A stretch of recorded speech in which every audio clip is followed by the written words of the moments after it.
and then we'll hand out our next handout in a moment. Psalm 127, verse 1. Unless the Lord builds the house, those who labor, labor in vain. And that to me is just such a significant verse.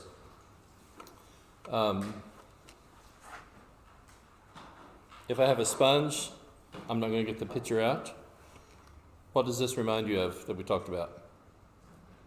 Saturating. Go ahead. You're good. Saturating children with too much information for too long. Okay. Children like a sponge. When the sponge is full, you keep pouring water on it, but none is going to be absorbed. And that's important for those of us that are adults, because you'll find this hard to believe, but my wife has told me many times, leaving for a Bible study, she says, if they ask for a bite, please don't give them an 8-course meal. I don't know why she would say that, Pam. I just can't imagine. But what are we thinking? With our children, at some point, if we keep going on and on and on, and they're already full, we're reversely teaching them not to listen or not to comprehend.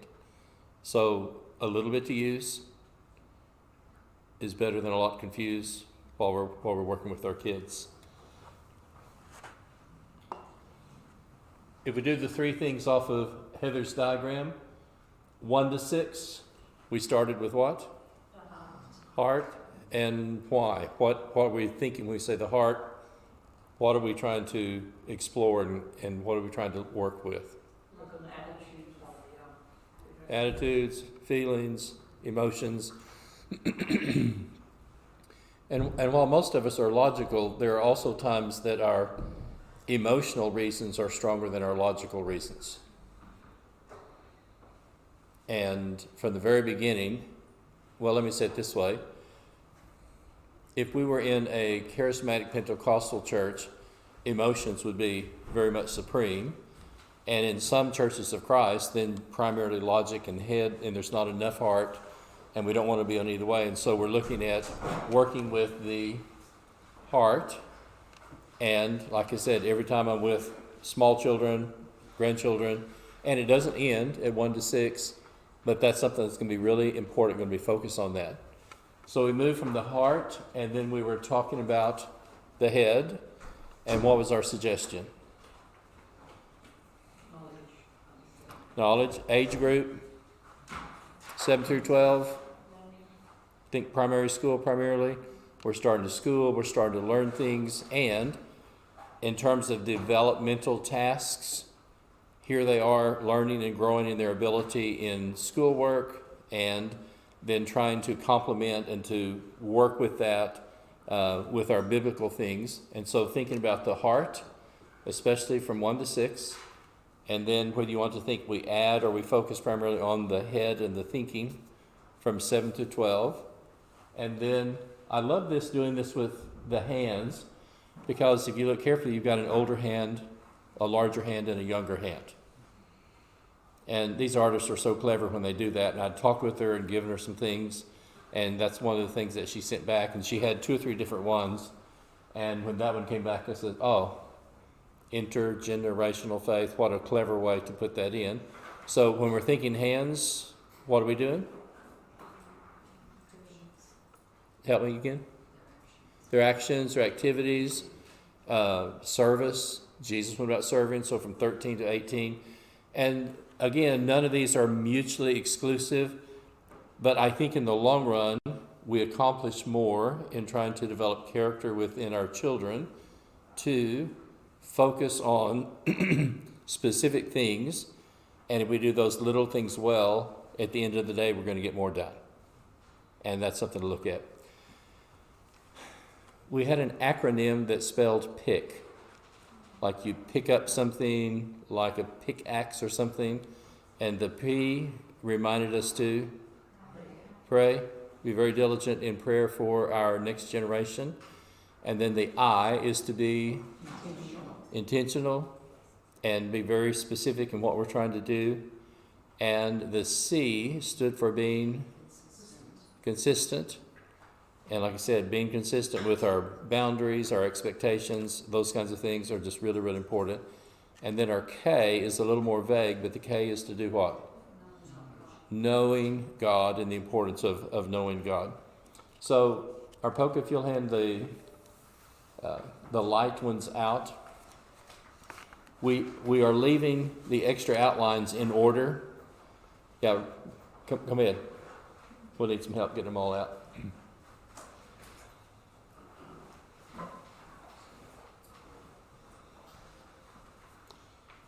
So if there's someone that you know that's not here that would enjoy that, then we've started with the light colored one, the first one, and they'll be in order along the bench tonight.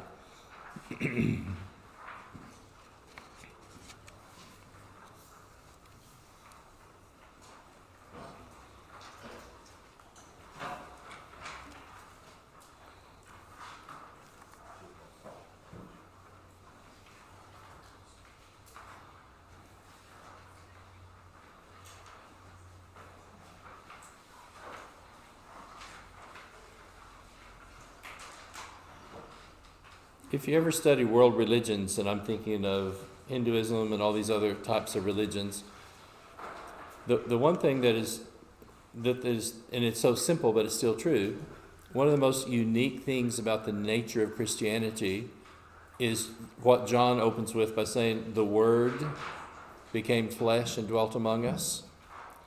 And oftentimes when I read that word flesh, I literally just kind of pull the back of my hand and think, whatever you want to think of in terms of flesh and blood. Is he God? Yes. But occasionally I've talked with people who believe in original sin, Calvinist. And the latter part of Hebrews 2 says Jesus had to be made like his brethren in every way. I haven't read later ones, but for a while in the earlier NIV, rather than using the word flesh, they had the word sinful nature.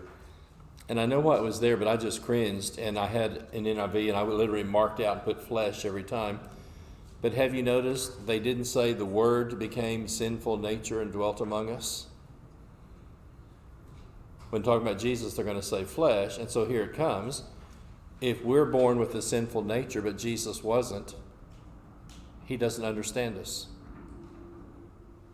He had to be made like his brethren in every way.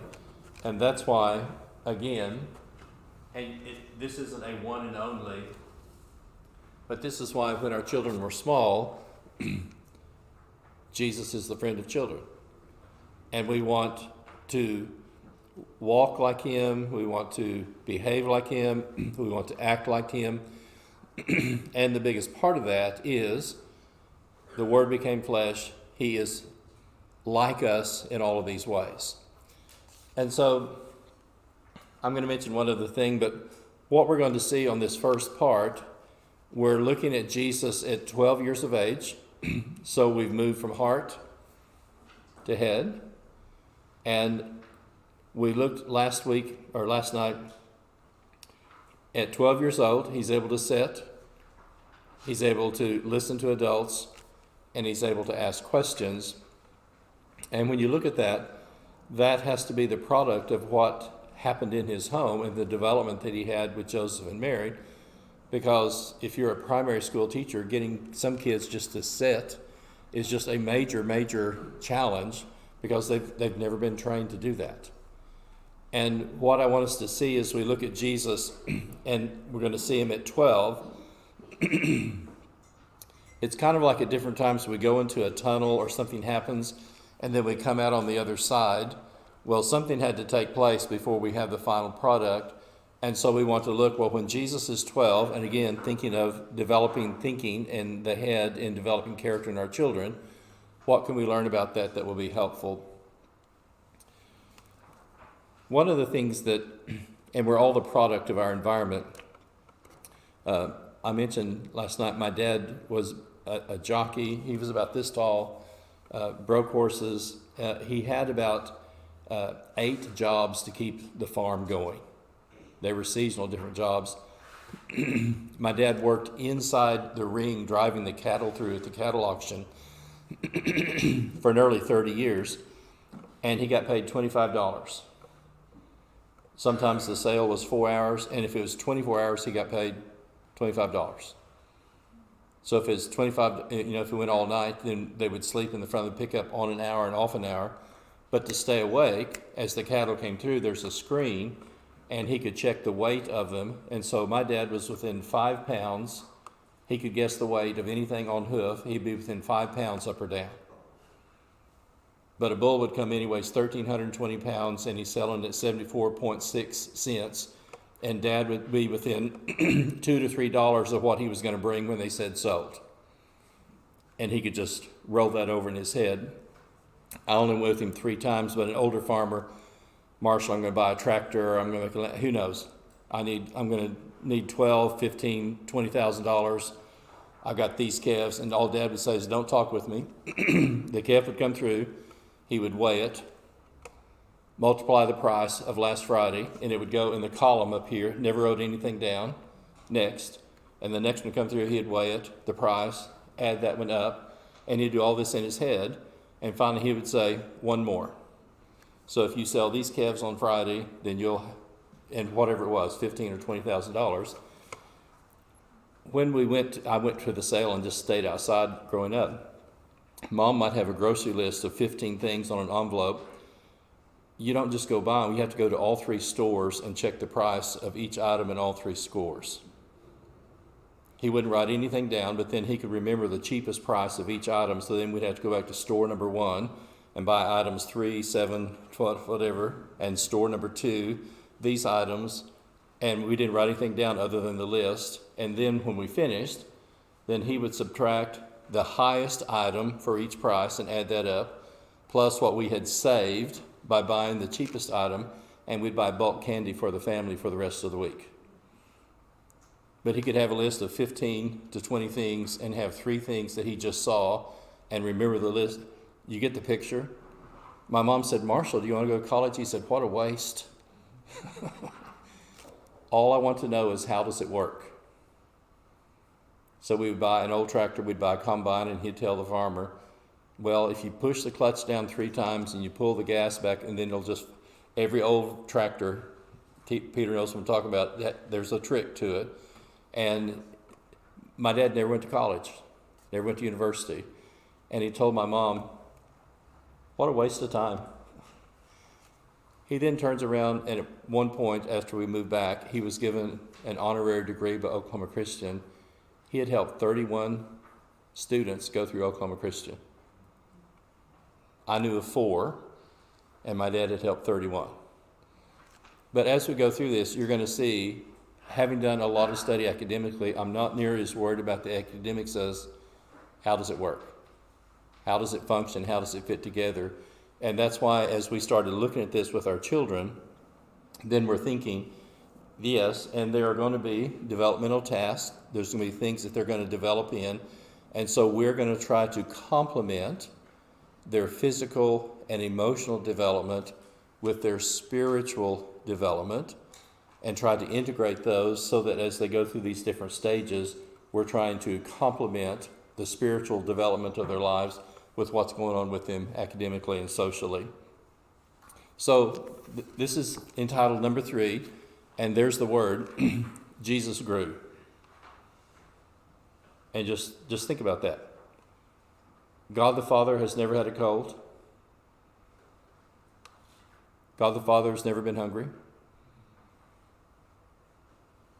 God the Father, being spirit, has never experienced being flesh. And just the idea that the Word became flesh and dwelt among us, then as we are moving in terms of focus from 1 to 6, the heart, and then we're focusing on the development with their thinking and developing faith in them, then the central idea, CI, Jesus grew in all the areas of a normal young person. And to challenge each student to be like Jesus as you start to school this year. So this is a lesson that I've given, and Kent started this. In February each year in Campbelltown, we would have a lesson entitled, When You Start to School. Well, especially if you were in the first grade, and we do this now where we are now, we give them a Bible with their name on it. But how many people start to school when school starts? And so, yes, especially for first graders, but it impacts all of them. And so we always had some lesson about both the challenge and the opportunity of starting to school. And this was one that I used with that. Luke, Dr. Luke, he tells us more developmentally from a physical point of view than any of the other writers. And I read Luke and I think, oh, that's what you would expect from a doctor. From his physical training, he's going to talk about that relationship with the growth of our Lord. So look at these verses. This is going to be, first of all, about John and then Jesus. The child grew, became strong, was filled with wisdom, and the grace of God was upon him. Again, can I say developmentally? Look at the things that happened.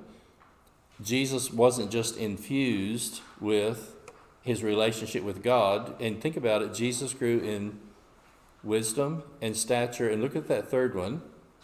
Jesus grew in favor with God. What comes to mind when you think as a boy,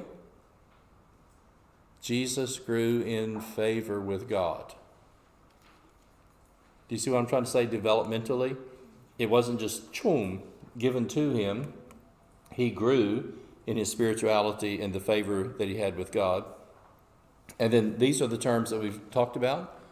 Again, 7 through 12. Sitting among the teachers, listening, asking questions, and they marveled at his understanding and his answers. And I look at this and I say, well done, Joseph and Mary, because this wasn't just divine intervention. And what we see at this stage, look at what this is telling us about what has been going on in the house of Jesus when he's been growing up as this young man.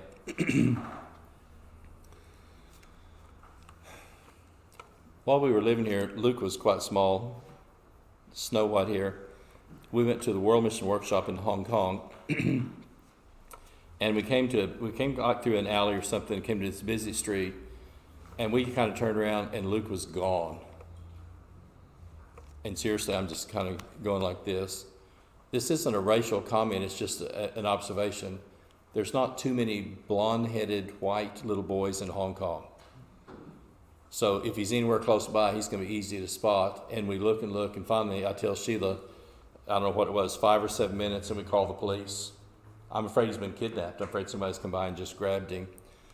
You know, so you just can't imagine the absolute panic. And we're just absolutely disturbed. And just before we started to call the police, someone looked across.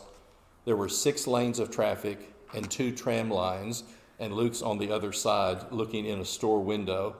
And a couple from Sweden obviously figure out this isn't a local little boy. And they're showing him stuff in the window and looking for us so that he's not worried. So he's not bothered at all. But I'm thinking the boy has crossed 3 this way, 2 tram lines on the ground, 3 lanes of traffic. I guess that while we were doing this, he just kept going straight ahead and navigated across this. And he's overlooking in a shop window over here on the other side of the street. And we're just kind of going, oh. Ladies, how are you going to be doing 3 days later? My mom would have been fit to be tied. What Mary told Jesus was very mild to what I would have heard. But from a mother's point of view, why have you, where are you at? Why have you done this? And he's not being cheeky or disrespectful, but the translations tell us 2 things, because it's a little bit vague, but the 2 things the translations say, Mom, didn't you know what? I had to be either in my Father's house or I had to be about my Father's business. And again, look at what that tells us in terms of a benchmark at 12 years of age. And this idea of the physical growth, he's going to grow in stature, but then Joseph and Mary are going to complement the physical growth. He went back to Nazareth, was obedient to them. And then again, look at those terms.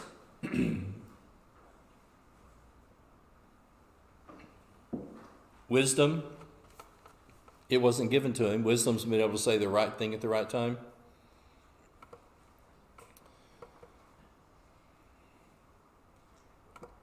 We had left, Sheila and I had been dating maybe 2 months or so. We had left our house and we were driving back to Oklahoma Christian. And I wasn't quite sure what I had done wrong, but I could tell she was not a happy camper. And at a point in time, I said, "Can we talk?" And she said, "Maybe." And I'm thinking, okay, what have I done? And I just said, "Can you tell me what's wrong?" And finally she said, "It's not fair." I said, "Okay, what's not fair?" She said, "I've been in this house 18 years. You've been here 2 months, and I think my mother likes you better than she likes me." I made everything better when I said, "Sweetheart, I can't help it if your mother has good taste." That just made everything better. That is not wisdom. Wisdom is the capacity to say and do the right thing at the right time. And sometimes we learn to do that by the mistakes that we made. And then there's some people who just go in life running into doors and they never do learn. And so what are we finding out? As a boy, it wasn't given to him. And look, by the time he becomes teaching, how much experience has he had observing the lilies and the birds? How much experience has he had in listening to stories and events that have taken in people's lives?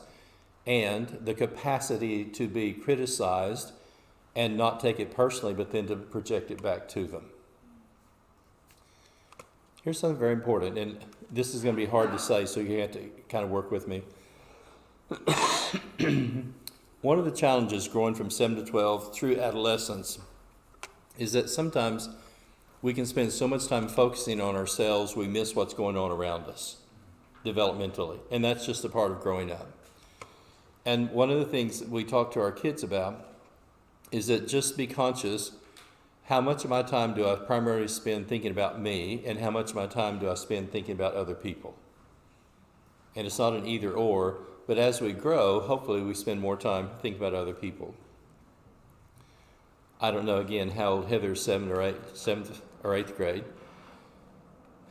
And as can happen sometimes, some girls at school have said some really, really tacky, hurtful things, and she's telling me about it. And then she sighed a little bit and she says, "But Father, you have to understand, as immature as these girls are, they can't appreciate real maturity yet. They don't have the capacity to do that." And rather than taking on board the criticism and saying, "Oh, poor me, and I'm what they are projecting," she was able, do you see what I'm saying? Rather than just internalizing the comments made to her, she reflected it back. And by the time we got home, we thought, well, they're immature 8th grade girls. You can't take on board what they think. And all of our lives at different times, we're going to have people who will criticize us for either who we are or what we do. At least 3 times I've had someone tell me, "I absolutely think you are the worst preacher I've ever heard in my life." So I reach over and pat him on the shoulder and I said, "Well, most people aren't as perceptive as you are. And if a part of Christianity is growing through trials and through struggles, the triumph of your faith worketh patience. If your struggle to listen to me preach today produced godly character, I'm glad that I was able to contribute to your character development through your suffering through my lesson today." Why get mad at them? Why take it on board? I'm a servant of God. I will listen, but I'm not going to take on board what they say, because if you do that, you never have your own sense of identity of who you are. And Jesus growing in wisdom, and then he's going to grow physically. And this is the one that I still just think about and stretch my mind. He grew in favor with God. Can I say it this way? He is closer to God at 12 than he was when he was 6. He's going to be closer to God when he's 20 before he goes into the desert for the temptation. And what I want you to see is that when you look at these, especially from Luke, he has given us, well, let me do it this way. My mom backed us up to a board in our bathroom, and at different years, she would literally put a ruler on and write the date. And you could go in our house and say, they were this tall and this tall and this tall. Physically and spiritually, that's what happened to Jesus.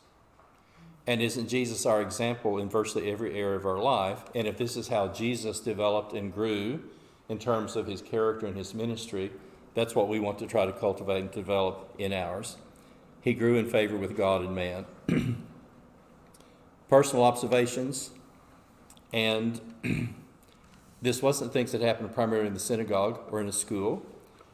Joseph and Mary taught Jesus God's word. And look at this, worship observance was a family affair.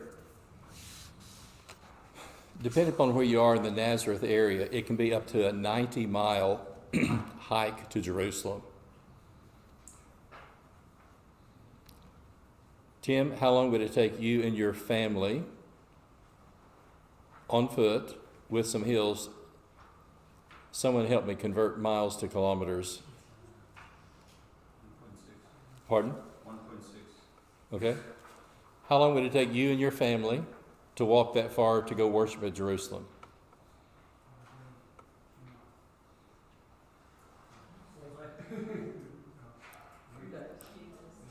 4 or 5 days, probably minimum, if everybody stayed healthy and didn't. And so you stop and think, and it's a group, because there's enough of them that they think Jesus is there and they didn't. This could be a week going one way. Worship was a family affair, and that's why we keep using the word. We want our children to grow up being participants and not spectators. And children are a vital part of the kingdom of God. Do not hinder the children from coming to me, for to such belong the kingdom of heaven. And a part of the blessing of being in a local church is for us to know our children and to encourage them and bless them in as many ways as we can. So these were some things that I encourage children to think about as far as being like Jesus. And you think as an adult, as a parent, as a grandparent, as a teacher, notice these. Each day decide, I'm going to be about my Father's business. My dad woke us up nearly every morning, and this was the chant. You boys jerk on the pants, hit the ground running, we got work to do. And we'd go out the door and he says, don't let the shirt hit your back. And my dad would literally trot all day. Sometimes he'd start at 4:30 and he'd go till dark. And like the ever-ready bunny, he'd just keep going and going and going. Well, we grew up about my father's farming business. And even now, some mornings I wake up and I think, oh, today I'm going to be about my Father's business. I'm going to fill my life with spiritual thoughts and activities. Do you remember the demon came back to the house that was swept and clean and empty? And what did he do? He went and got his friends, and in filling the house with good things is the greatest preventive to a lot of temptations that we have. If our lives are filled with good things, we don't have time to be involved in so many of the other temptations from there. This is one of my favorite verses about Jesus, John 8:29. I always do what pleases him. The first man I worked with in a church was a fabulous man. He was retired military, and you would never know he'd been a sergeant. He had the wonderful bedside manner, great, great guy. Girls, you have to help me. If I say beehive, for a while, help me, Pam, and he just kind of went up and back. Yeah, this was kind of and so one of the really pretty ladies at work, she came in, and like I said, he was a nice guy. He said, why on earth do you wear your hair like that? And she simply says, my Charles likes it that way. He said, oh. Well, you stop and think, why do we do the things that we do? Oh, how different would our lives be if we think, I always go about pleasing my Father? Look at the next verse. Jesus went about doing good. And so here comes important terms. Again, with Jesus, remember, he goes home with his parents. He is obedient to them. I'm going to practice the principles of God's word. I want to grow in wisdom. And sometimes we do that by mistakes, but we learn and we figure that out. I want to grow in the word favor is grace or graciousness. And I like this term, I want to live a grace-filled life. I'm just driving down the road one day listening to a religious broadcast, and I literally had to pull off. And the guy said, when I think of grace as God giving us what we do not deserve. And then he said, listen very carefully, I'm going to move one word. Mercy is God not giving us what we do deserve. I thought, okay, I'm going to pull over and write this down. That to me, again, is one of those handles. Grace. Grace is God giving us what we do not deserve, which includes the sunshine and rain we talked about yesterday. Mercy is God not giving us what we do deserve. We're not under an eye for an eye and a tooth for a tooth. And one of the attributes of Christ's likeness is that when we're mistreated, can we extend grace and not retaliate with what someone may deserve because we're a follower of Jesus. A grace-filled life is something that's very important. So here's the family that Jesus grew up in. He has a place to belong. Notice how often he'll be called Jesus of Nazareth, the carpenter, identified as the son of Mary. Jesus is identified virtually all of his ministry in terms of his roots in his family, and his family gave him a place to define his identity. This is who he is, and it was a place to learn obedience. So if you turn the page, I'll leave a lot of these verses for you to look at, but notice how this continues to unfold and continue to develop. The physical, the growth. Even though he was rich, he became poor, that through your poverty might become rich. He didn't consider Philippians 2 and 6 equality to be grasped. He emptied himself. He made himself nothing. 2 and 8 of Philippians, he humbled himself, became obedient to death. Being born in the likeness of men, he was being found in human likeness. And then this is an important one, Hebrews 5 and 8. Even though he was a son, he learned obedience. So we've touched on some of these others, so we'll do these very quickly. You look at these ideas of people growing. There's Isaac in Genesis 21, Samuel, Samson, and I like the term echo. Sometimes we'll read something in the New Testament and think, oh, that sounds like when you listen to Jesus grew in wisdom and stature. That's what was said of Samuel. So as you read your Old Testament, you'll see an idea, a principle happen, and then it'll be unfolded and we'll fill out more as you come to the New Testament. So, at the very bottom, this is John the Baptist. It's also true of Jesus. He wasn't given spiritual maturity. Like a child, he grew. And look at those. Same descriptions. Physically, spiritually, and I want you to turn it over and we're just going to work on something totally different.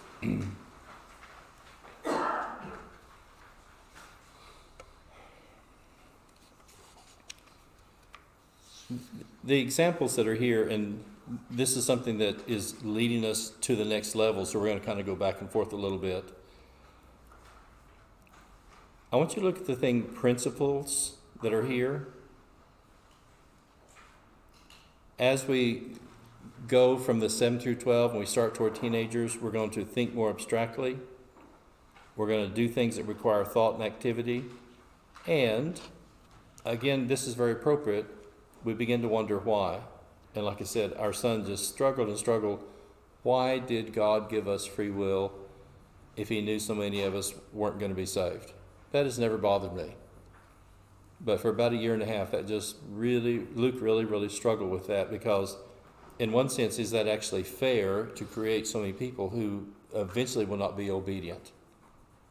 And at different stages, we will all have questions, and the answer will be in Scripture. It's not that it's not there, but we oftentimes will have to grow into our understanding of what to do that. We'll learn new concepts. We'll question certain aspects of my parents' faith, and that's a natural thing. And then look at these processes. My faith will begin to test by the world. And again, as we get older, there's a lot of firsts in our lives, more freedom. I learn by doing. I'm influenced by my friends. And especially today, social media is a larger part of my life. But here's the one I want you to look at. Spiritual skill development, both in worship and opportunities for service and fellowship, are critical. And so what I want you to anticipate is that while we're going to be talking about developing the knowledge, knowing the Bible, knowing God's will, then we're working in the process of developing that into activities and actions that we perform. I want you to think about this, and I'm doing this with my hand at the beginning and the end. At the beginning and the end of the parenthesis of Scripture, I think of this major parentheses, and what I'm noticing is that Joseph is 17 years of age. He is sent south into Egypt, and he's going to be in his 30s when his brothers arrive. So here's a young man torn away from his family at 17. And I've oftentimes saw this because our oldest was a son. I thought if something happened and Luke was kidnapped or something at 17 and we didn't see him till he was 30, would he be a person of faith at 30? And just think about that in terms of targets for parents and for teachers or whatever. Did he have enough of this is mine, this is who I am? And again, we're going to notice, what did he tell Potiphar's wife? How can I sin against God? And there's that tunnel. You see him come out at this stage of life and look at the development that's taken place. Even with a strong temptation, his experience with God is stronger than the culture around him. At the end of the Old Testament, Daniel is taken into captivity as a young man, and he goes to the north and ends in Babylon and then in Persia. So there's a sense that when you look at the Old Testament, there's the parentheses in that God takes young men away from their native country, and they live their entire adult life in a foreign land, but because the roots of their faith were so strong when they were taken away, they're still faithful all their life as adults. Turn the page.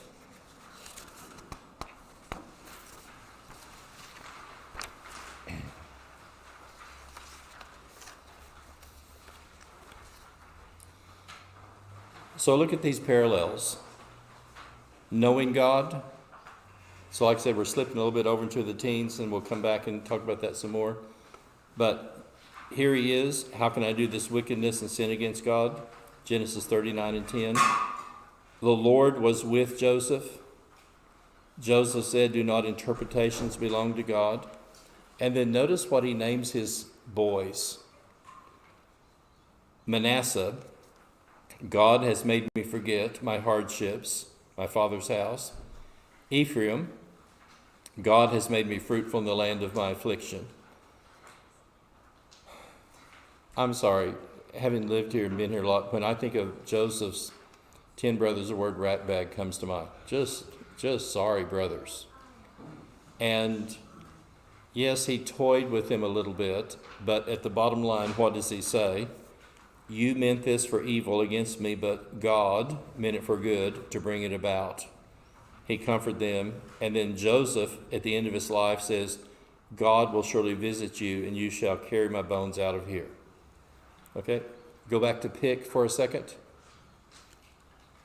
Prayerful, intentional, consistent. Do you see what a good example of knowing God this is? That his foundation and can I say the spiritual roots of his faith were so strong with his relationship with God that the culture of his family and the individual faith of his life was stronger than the gold and the glitter of Pharaoh's palace. Daniel, born into nobility, taken into captivity. He's in university in Babylon. So I literally think one's going to go this direction at the beginning. One's going to go 900 miles the other way. They are youths without blemish, handsome and skillful. And if you have some guys who are really good looking, then they're in trouble already. Because you've seen this, and it's especially true with gifted athletes. Some gifted athletes put so much focus upon the physical side and their abilities that they sometimes don't develop the other sides of their life and their character in the same level. He was endowed with knowledge, understanding, learning. Daniel resolved he would not defile himself. The angel said, I have come to give you insight and understanding, to tell you you are greatly loved, greatly beloved. And who does that sound like? Waters of the Jordan. And from the first day that you set your heart to understand and humble yourself before God, your words have been heard. So here's some things that they shared. Joseph and Daniel were torn away from their homes, beginning and end. Their faith in God is challenged, both immediately and while they live there. They are both tempted by different challenges. But you think about this, moving from being a captive to royalty would be a temptation totally different than the early ones. This is not going to sound quite right, but some people are tempted more by success than they are by the struggle to get there. Whatever they've been working at, whatever they've given themselves to, when they get there, they're more vulnerable than they were on the way getting there. And you look from going to prison or being captives as they were, and then being elevated in the government, there again came a whole different level of temptation. They resisted the challenge of participating in the lifestyle of the native culture. And notice, God was constantly on their lips and lived out in their lives. And they're both blessed to see visions in a foreign land. I mentioned this last night, but this is where I wanted to remind us. Here again, Lynn McMillan. We're developing character from 1 to 12. We want the children to do what they're asked. No talking, no explaining, no justification. Just do what you've been asked. What? And then 13 to 18, this is why. So, we haven't done as much on the head as we've done on some of the others. And Lord willing, if there's another time, I want to do more things on like family devotionals and stuff that would just take too much time to do this. But hopefully what you can see at this point, can you see a progressive development of trying to capitalize upon the physical stage of life and complement that with things that are spiritual. And every time we, and I'm saying mom, dad, and the kids, whatever combination that is, every time we can do something to serve other people, then we want to do that. I think I mentioned this last year at lectureship. Our first grandson was George, and he just had curly hair, beautiful blue eyes. My dad was in a living facility, and this happened 3 times. These older ladies says, "Oh, what beautiful eyelashes she has. Oh, she has such beautiful blue eyes. Oh, I love the curls in her hair." And Dad let him go. And he says, "Yes, her name is George." It's wrong. And they stomped their foot, and they were mad. And once the first one happened, like catching a good fish, Dad let him go and let him go and let him go. He was just an absolute beautiful little kid. And there was a visit that we could make in the hospital that was appropriate. Some aren't, but for a small kid we could. So I went to pick up George. And, you know, with 3 years old, and some of our consonants aren't really that precise. And he says, "Gwen, wait, we're going to go make a visit. We're going to go to the hospital. We're going to go see Mr. Ed." And George says, "Wait just a minute, Gwen, Daddy." And he ran back in the house and he told Kate, he says, "Mom, I need a Spider-Man Band-Aid." And she said, "Are you hurt?" And he says, "No. Gwen, Daddy and I are going to the hospital, and he must have a hut, and so we need a Spider-Man Band-Aid to go make our visit in the hospital." And so when he comes out, he's clutching this Spider-Man Band-Aid that we've got, and we go and visit a man, which is really tragic because he's going to die shortly after that, but we didn't know that. And as soon as we walked in, Ed Archer said, "Well, hello, George." And George says, hello, Mr. Archer. I'm here with my Gwen Daddy, and we're here to put a Band-Aid on your hurt. We're here to have a visit, and we're here to have a prayer." Well, if you're in a hospital, you've been stuck a lot, and Ed was just, he bought into this already, and so he had a place that he'd been stuck or hurt. And so we're 3 years old, so we have to open the Spider-Man Band-Aid up, and with great care we put it on this, and we kind of pat it and because we put the Band-Aid on his hut. And then he goes like this. He says, "Now, Granddaddy, it's your time to have a visit." And so we talk for a while, and then we have a prayer and we leave. Ed had not been doing well, but he's doing really good that day. The doctor said, "Sue, go home. Ed's doing really good." And she went home, and he died while she was gone. And as I talked to her before his funeral, she said, "The last words I heard my husband say were, 'Hello, George.'" When it's appropriate to take our family with us to visit people, either in facilities or hospitals, may be the best medicine that they've had all day long. Our Heather is just a gem with this. I've had several older people say, "You know, Heather and that girl of hers came and visited us," and we had some guys that are in a veterans hospital. If you're in a veterans hospital, how often do you see kids? And so here comes Heather and Jillian, and they come in and they have a chat and they have a visit.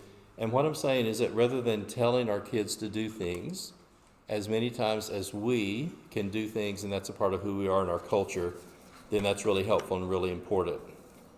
If you'll turn the page, we're going to do just kind of one more thing, and I'll leave the rest of you free to read. And if you've been in classes before, we've done this, but to me this is still really important. I listened to, he was older, I listened to a presentation in Brisbane several years ago, and this young man had gone through all the university in 3 years. At 24, he had his master's and was started on his doctorate. He was just always ahead. And just very unexpectedly, his young wife died. He was in another city, and he said, "I don't remember who picked me up. Someone picked me up. Someone had mowed our grass," and all this stuff. And he was just talking about kind of the shock that we go through when we've had a tragedy or an accident or something happen. And he said, "From that, I have developed a philosophy that now I use for helping people. And again, this is something I've talked with our kids and grandkids, and when it's appropriate, we try to do this together. But the first one is this," and fill in the blank. "There's been an accident, maybe been a death, just some kind of tragedy.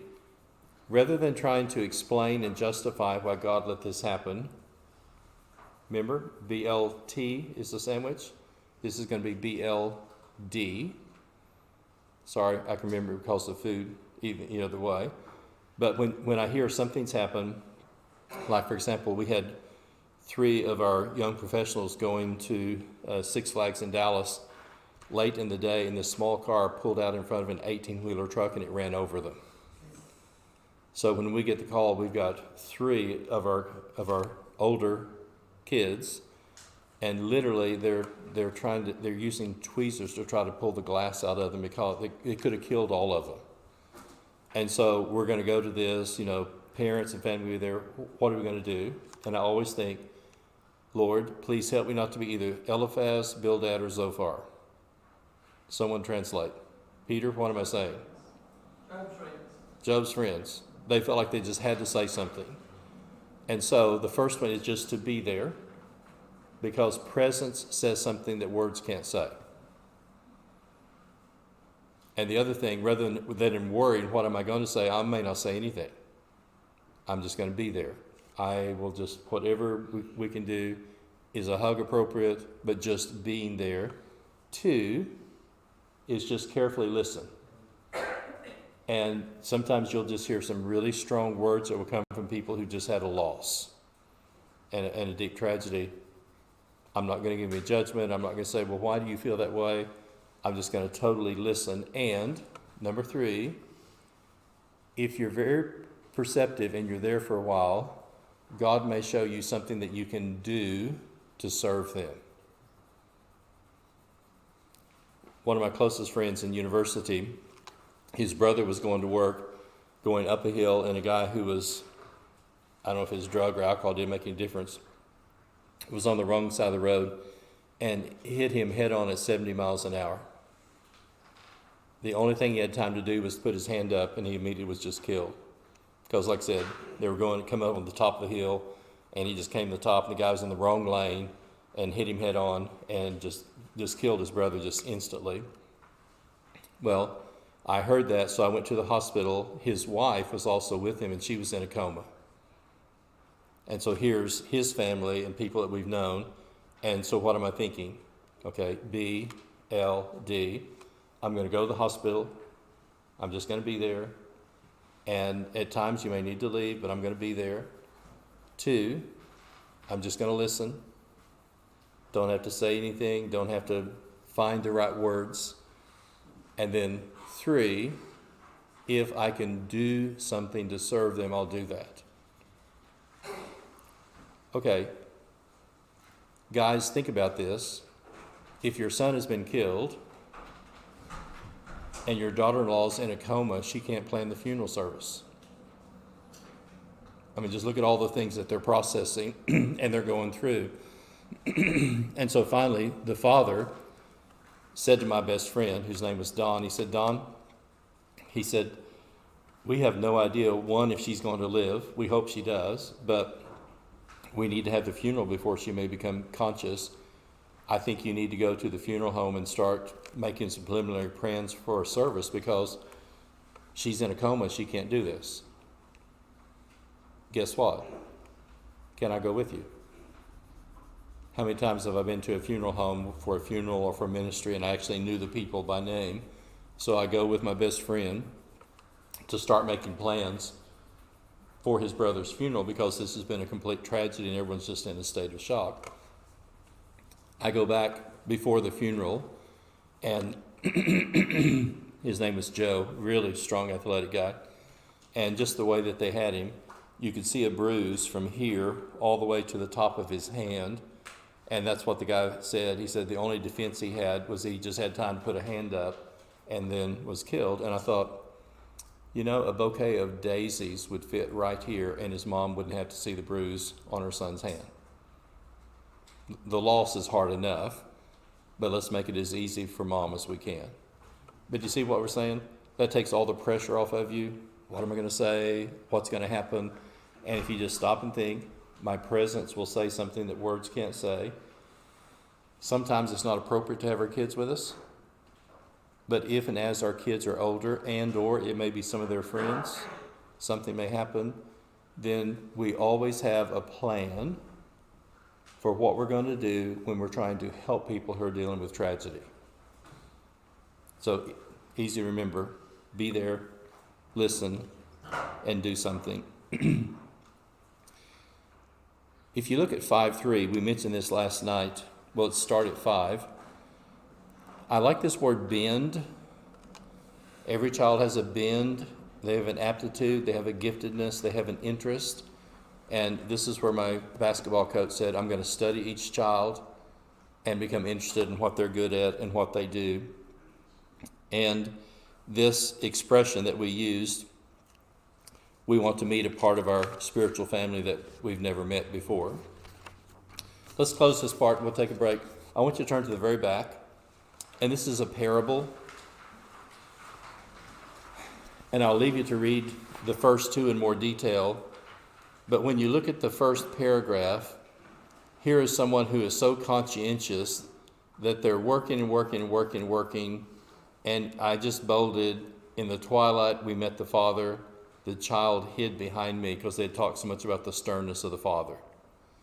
Then the second one, and you look at all the things that they did. They looked at the bird's nest, the trees, and think of the sponge.